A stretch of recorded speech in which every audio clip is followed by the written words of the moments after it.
पूर्व पीएम अटल बिहारी वाजपेयी की आज 100वीं जयंती। राष्ट्रपति द्रौपदी मुर्मू और पीएम मोदी ने उनके समाधि स्थल सदैव अटल पर दी श्रद्धांजलि। उपराष्ट्रपति जगदीप धनखड़, गृह मंत्री अमित शाह, लोकसभा स्पीकर ओम बिरला, बीजेपी अध्यक्ष जेपी नड्डा ने भी सदैव अटल पर दी श्रद्धांजलि। बीजेपी के सभी नेताओं के समाधि स्थल पर चढ़ाए फूल। आंध्र प्रदेश के सीएम चंद्रबाबू नायडू ने अटल जी की 100वीं जयंती पर दी श्रद्धांजलि। सदैव अटल पर दी पुष्पांजलि।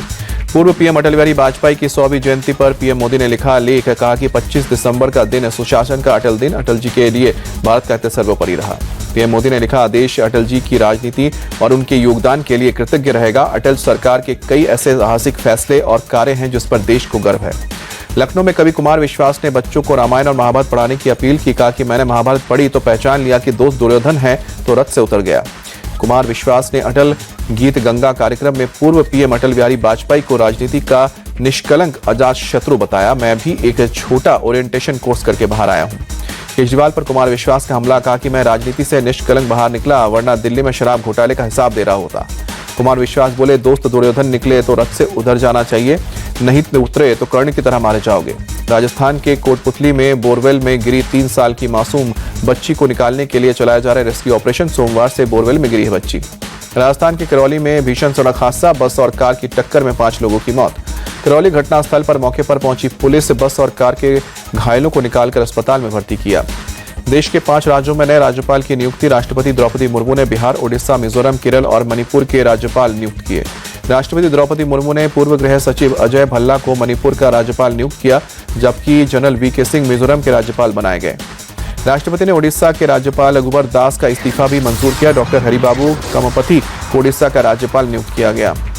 केरल के राज्यपाल आरिफ मोहम्मद खान बिहार के राज्यपाल बनाए गए। बिहार के राज्यपाल विश्वनाथ आर्केलकर को केरल का राज्यपाल नियुक्त किया।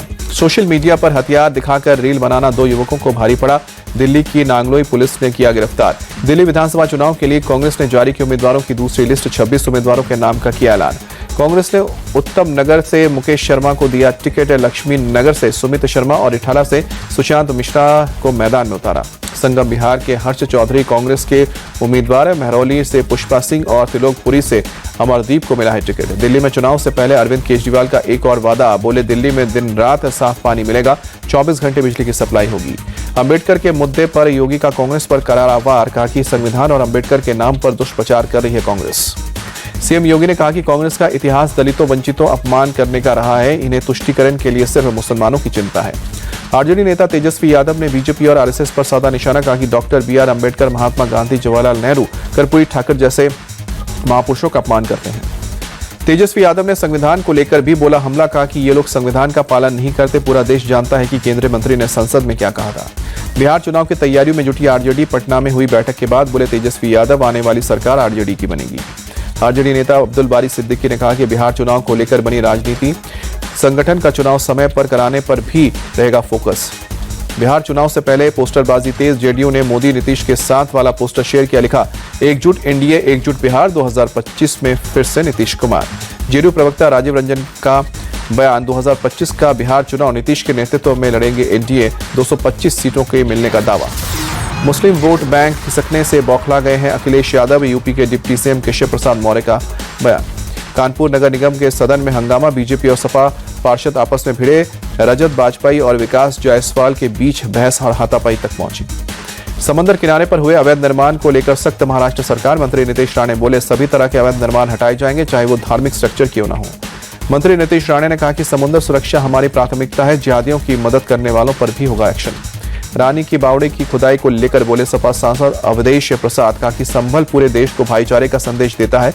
बीजेपी ने इस भाईचारे को मिटाने की कोशिश की। संभल में शिव मंदिर में पूजा करने पहुंचे श्रद्धालु, पूजा कर हनुमान जी का भी आशीर्वाद लिया। संभल हिंसा के मामले में पुलिस ने 7 और आरोपियों को गिरफ्तार किया। अब तक 91 उपद्रवियों की पहचान हुई। लखनऊ के ओवरसीज बैंक के लॉकर से लूट का वीडियो आया सामने। बैंक के अंदर नजर आए 3 लुटेरे। यूपी के कुशीनगर में जमीन अधिग्रहण को लेकर बवाल। शुगर मिल प्रशासन और किसानों के बीच लाठी डंडे चले, कई किसानों को चोट आई। पटना में पुलिस ने गाड़ी चेकिंग के दौरान एक कार से 70 लाख रुपए बरामद किए। पुलिस पकड़े गए कैश की जांच कर रही है। पुलिस के मुताबिक पैसे किसी कारोबारी के। पुलिस ने इनकम टैक्स के विभाग को भी इसकी जानकारी दी है। रुपए के सोर्स और मकसद की जांच की जाएगी। बिहार के मुंगेर में ममता हुई शर्मसार। सीएचएससी के बाहर नाले में एक मां ने नवजात बच्ची को छोड़ा, हॉस्पिटल स्टाफ ने रेस्क्यू किया। पटना के आईजीआईएमएस अस्पताल में रेडियोलॉजी डिपार्टमेंट में पीजी सेकेंड ईयर के छात्र ने किया सुसाइड। किराए के घर में मिला छात्र का शव। सुसाइड की सूचना मिलने पर पुलिस मौके पर पहुंची, शव को फंदे से उतारकर एफएसएल के लिए भेजा। आत्महत्या के कारण का खुलासा नहीं। अहमदाबाद में अंबेडकर की मूर्ति खंडित करने का मामला, क्राइम ब्रांच ने 5 आरोपियों की पहचान की, 2 को गिरफ्तार किया। भोपाल की डीसीपी प्रियंका शुक्ला ने कहा कि अभी स्थिति नियंत्रण में है, 5 मिनट में ही पुलिस ने उपद्रवियों को खदेड़ दिया। दिल्ली के सीलमपुर में हत्या का आरोपी अरेस्ट, मुठभेड़ में गोली लगने के बाद पुलिस ने तालिब को पकड़ा। 14 अक्टूबर को राजकिशोर नाम के शख्स की हत्या की थी। गुजरात के किम में दादर पोरबंदर सौराष्ट्र एक्सप्रेस हुई डिरेल, हादसे में कोई घाती घायल नहीं, पार्सल कोच के 4 पहिए पटरी से उतरे थे। रेलवे की टीम ने मौके पर पहुंचकर मेंटेनेंस में जुटी, मरम्मत के बाद ट्रेन को किया गया रवाना। रेलवे के मुताबिक हादसे के बाद दोनों तरफ शुरू किया गया था ट्रेनों का परिचालन। मुंबई में कार का एयरबैग खुलने से 6 साल के मासूम की मौत हुई। गाड़ी के आगे जा रही एसयूवी टकराकर कार के बोनेट पर गिरी, जिसके बाद कार का एयरबैग खुला और आगे बैठे बच्चे की मौत हो गई। दिल्ली एनसीआर में बारिश के बाद तापमान में गिरावट, ठंडी से बचाव के लिए लोग शेल्टर होम जा रहे हैं। दिल्ली में 9 डिग्री सेल्सियस पहुंचा न्यूनतम तापमान। कई नई दिल्ली रेलवे स्टेशन के इलाके में धुंध छाई। दिल्ली के कई इलाकों में तापमान के साथ शीतलहर जारी, इंडिया गेट के आसपास भी धुंध दिखी। दिल्ली के द्वारका एक्सप्रेस वे पर छाया घना कोहरा, विजिबिलिटी कम। यूपी के अयोध्या में तापमान में गिरावट के साथ ही ठंड भी बढ़ी, ठंड से बचने के लिए लोग अलाव का सहारा ले रहे हैं। जम्मू कश्मीर के सोनमर्ग में भारी बर्फबारी, बर्फ की सफेद चादर से ढके सोनमर्ग पर्यटक ले रहे हैं बर्फबारी का मजा। जम्मू कश्मीर के डोडा में ताजा बर्फबारी, भदरवा इलाके में बर्फ की चादर से ढका, पर्यटकों के लिए मौसम का आनंद। डोडा में भी ताजा बर्फबारी, चारों तरफ दिख रही है बर्फ, पर्यटक ले रहे हैं बर्फबारी का आनंद। कश्मीर घाटी में करीब -5 डिग्री सेल्सियस दर्ज किया गया तापमान, डल झील की सतह में बर्फ जमी। केदारनाथ धाम में भी हुई सीजन की पहली बर्फबारी, बर्फ की चादर में सजा दिखा बाबा केदार का दरबार। हिमाचल प्रदेश के कुल्लू मनाली आए टूरिस्टों की बल्ले बल्ले, ताजा बर्फबारी से सफेद नजर आ रहा है शहर, पर्यटक बर्फबारी का मजा ले रहे हैं। हिमाचल प्रदेश के शिमला में विंटर कार्निवल शुरू, 10 दिवसीय विंटर कार्निवल में भारी संख्या में पर्यटक पहुंचे। उत्तरकाशी में लगातार बर्फबारी से नेशनल हाईवे पर ट्रैफिक बंद, सड़क पर 1 फीट तक बर्फ जमी, सड़क से बर्फ हटाने का काम भी शुरू। दिल्ली के कर्तव्य पथ पर 78वें गणतंत्र दिवस की तैयारी तेज, सुरक्षा बलों ने सुबह किया परेड रिहर्सल। गायक पी पाक ने उज्जैन में महाकालेश्वर मंदिर में पूजा अर्चना की, भस्म आरती में शामिल हुए, बाबा महाकाल का आशीर्वाद लिया। प्रयागराज में जोर शोर से हो रही है महाकुंभ की तैयारी, महाकुंभ के मौके पर आने वाले पर्यटकों के लिए बनाया जा रहा है आधुनिक डोम सिटी। डोम सिटी में सैलानियों के लिए छोटे छोटे कॉटेज भी किए जा रहे हैं तैयार, प्रशासन का दावा सैलानी यहां हिल स्टेशन का अनुभव करेंगे। महाकुंभ के मौके पर प्रयागराज का सौंदर्यीकरण तेज, रेलवे स्टेशन पर अद्भुत चित्रकारी बनी आकर्षण का केंद्र। महाकुंभ की सुरक्षा में जुटी प्रयागराज पुलिस मेला क्षेत्र में घुड़सवार दस्ता भी कर रहा है गश्त। क्रिसमस के मौके पर बागेश्वर धाम के पीठाधीश्वर पंडित धीरेन्द्र शास्त्री का बड़ा बयान, ईसाइयों और मुसलमानों को बताया हिंदू का कि मुसलमान और ईसाई 8वीं और 9वीं पीढ़ी हिंदू थी, वे रामलाल और श्यामलाल हैं। वहां बागेश्वर धीरेन्द्र शास्त्री ने कहा कि अपनी बहन बेटियों को सुरक्षित रखना है तो हिंदू राष्ट्र बनना होगा। देश भर में मनाया जा रहा है क्रिसमस, राजस्थान के उदयपुर में क्रिसमस ईव के मौके पर रोशनी से जगमग हुई शेपर्ड मेमोरियल चर्च, वहीं चेन्नई में लोगों ने प्रेयर की। दिल्ली में क्रिसमस की धूम, इंडिया गेट पर भारी संख्या में पहुंचे लोग क्रिसमस के जश्न में डूबे। पुडुचेरी में क्रिसमस के अवसर पर चर्च में लोगों ने सामूहिक प्रार्थना की, सेक्रेड हार्ट बेसिलिका चर्च में दिखी हजारों की भीड़। क्रिसमस के मौके पर दिल्ली के सेक्रेड हार्ट कैथेड्रल चर्च में लोगों ने जश्न मनाया, लोगों ने मोमबत्ती जलाकर प्रार्थना भी की। शिलांग में भारी संख्या में चर्च पहुंचे लोग, क्रिसमस के मौके पर रोशनी से सजाया गया, लोगों ने चर्च पहुंचकर प्रेयर भी की।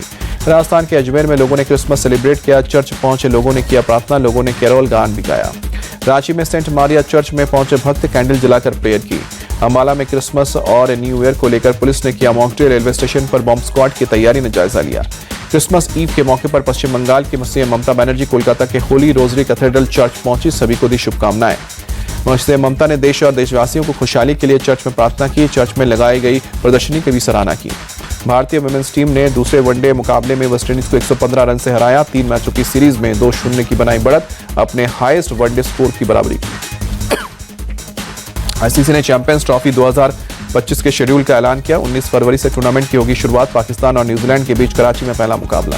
दुबई में 23 फरवरी को भारत और पाकिस्तान के बीच होगा महामुकाबला, 20 फरवरी को बांग्लादेश के खिलाफ भारत का पहला मैच। 9 मार्च को लाहौर में चैंपियंस ट्रॉफी का खिताबी मुकाबला, अगर भारत ने क्वालिफाई किया तो दुबई में होगा मैच, फाइनल मुकाबले के लिए 10 मार्च रिजर्व डे।